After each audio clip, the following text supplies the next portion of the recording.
বাংলাদেশে চলমান উন্নয়ন প্রক্রিয়ায় অর্থায়ন বাড়াতে ইসলামী উন্নয়ন ব্যাংকের প্রতি আহ্বান জানিয়েছেন অর্থমন্ত্রী আবুল হাসান মাহমুদ আলী। সৌদি আরবের রাজধানী রিয়াদে ব্যাংকের বার্ষিক সভায় যোগ দিয়ে অর্থমন্ত্রী বলেন, দারিদ্র্য বিমোচন উন্নয়নের জন্য বরাদ্দকৃত অর্থ যথাযথভাবে কাজে লাগিয়ে সফলতা দেখিয়েছে বাংলাদেশ।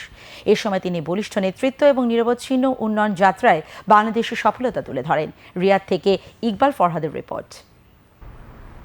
বাংলাদেশের অর্থনীতির বহুমাত্রিক সফলতা ও সম্ভাবনার গল্প শুনতে ইসলামী উন্নয়ন ব্যাংক বিশেষ আলাপচারিতায় আমন্ত্রণ জানায় অর্থমন্ত্রীকে।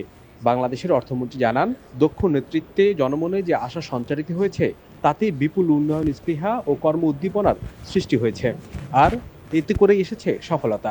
বাংলাদেশ করতে পারলো কিভাবে, এই লিডারশিপটা খুব ইম্পর্টেন্ট। শেখ হাসিনার লিডারশিপ, উনি তো কোনোটাই করেন না, বলেন না যে এটা হবে না, এটা বলেন না, এটা হবে, করবো আমরা।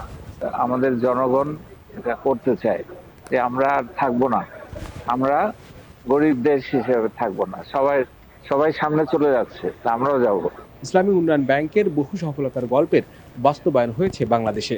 জীবন মান বদলেছে সাধারণ মানুষের। চাওয়াটা প্রথমে থাকতে হবে যে না, আমরা ভালো করব আমাদের, এবং সবাইকে একসঙ্গে কাজ করতে হবে, এবং যারা জনগণের প্রতিনিধি তাদেরকে স্বচ্ছ হইতে হবে। হ্যাঁ, সবাইকে নিয়ে কাজটা করতে হবে। ইসলামী উন্নয়ন ব্যাংকে বাংলাদেশের গুরুত্বপূর্ণ উন্নয়ন অংশীদার হিসেবে তুলে ধরেন অর্থমন্ত্রী। আশা করেন সামনের দিনে এই সম্পর্ক আরও গভীর হবে। সৌদি আরবের রিয়াদ থেকে ইকবাল ফরহাদ, বাংলাদেশ টেলিভিশন।